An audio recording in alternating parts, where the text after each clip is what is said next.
Mummy, मुझे बिल्कुल भी अच्छा नहीं लगता आपकी सरकारी पेंशन लेते हुए।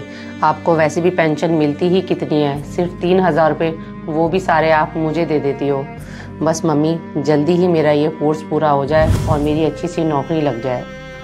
बेटा तू बिल्कुल चिंता मत कर, सब ठीक हो जाएगा। मैं कौन सा किसी से पैसे लेके देती हूँ, मैं तो अपनी पेंशन से ही देती हूँ ना तेरे को।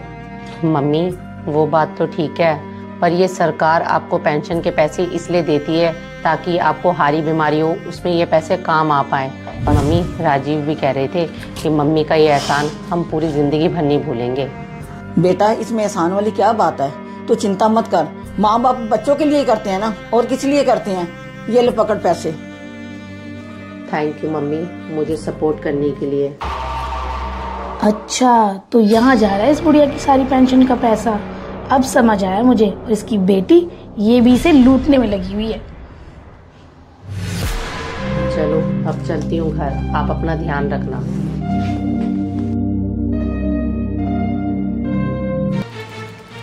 तुम तो सारा दिन इस फोन में घुसे रहा करो।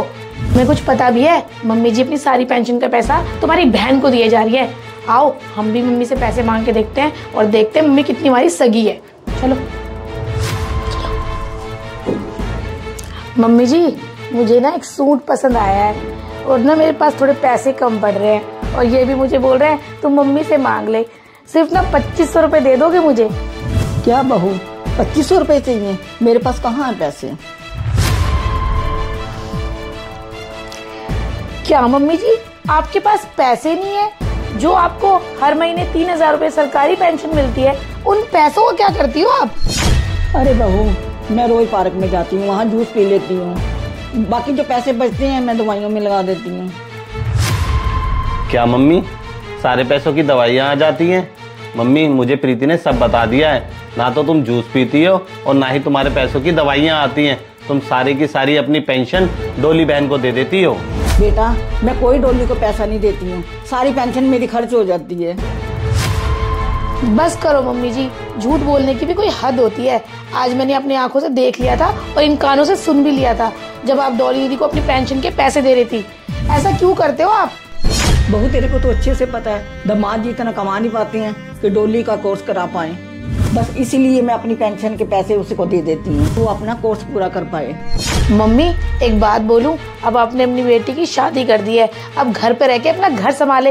ये फालतू के कोर्स करके करेगी क्या, और वो भी आपके पेंशन के पैसों पर?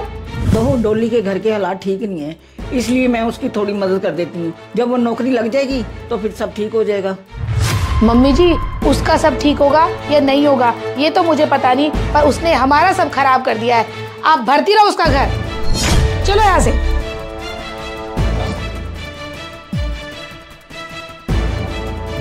मम्मी, मुझे ना भी थोड़ी देर में डॉक्टर के पास आना है। मैंने सोचा 10 मिनट आपसे भी मिलते चली जाऊं। अच्छा डोली बेटा आ रही है तू?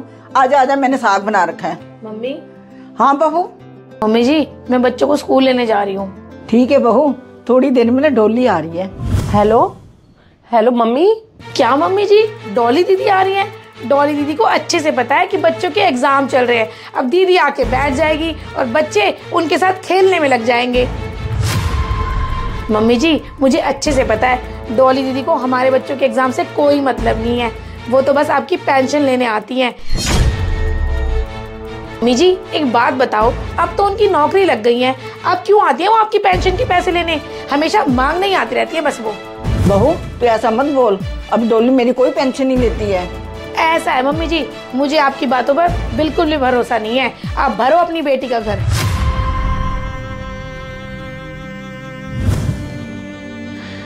भाभी मेरे बारे में ऐसा कैसे सोच सकती हैं? मुझे भाभी से ऐसी उम्मीद बिल्कुल भी नहीं थी, और मम्मी ने भी कभी नहीं बताया कि भाभी मम्मी के साथ इतना गंदा व्यवहार करती हैं।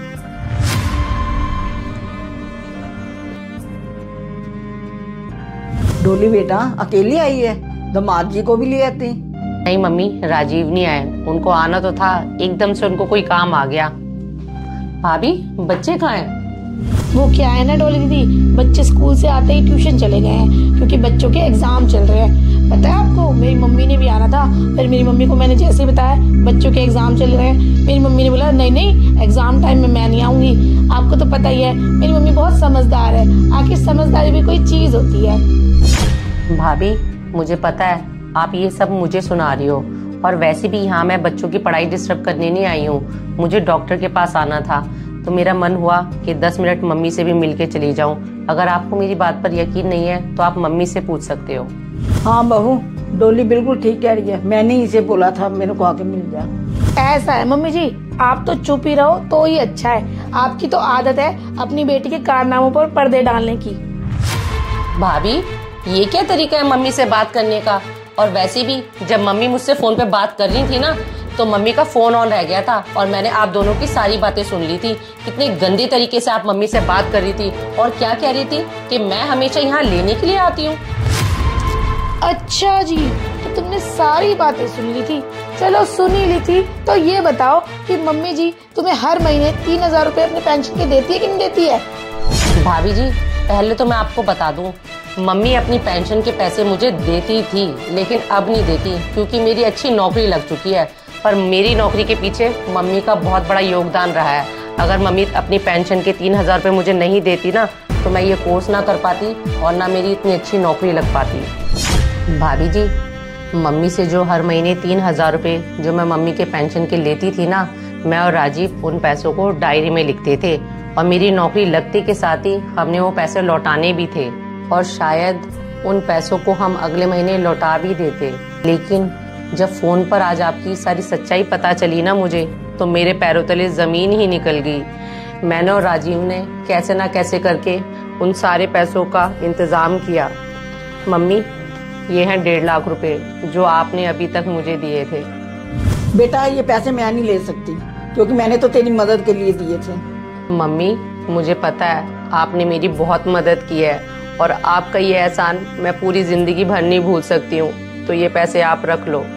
और भाभी आपसे तो मैं बस यही कहना चाहूंगी कि हम बेटियां कभी भी लेने देने की भूखी नहीं होती हैं, हम सिर्फ और सिर्फ प्यार की और सम्मान की भूखी होती हैं। चलती हूँ।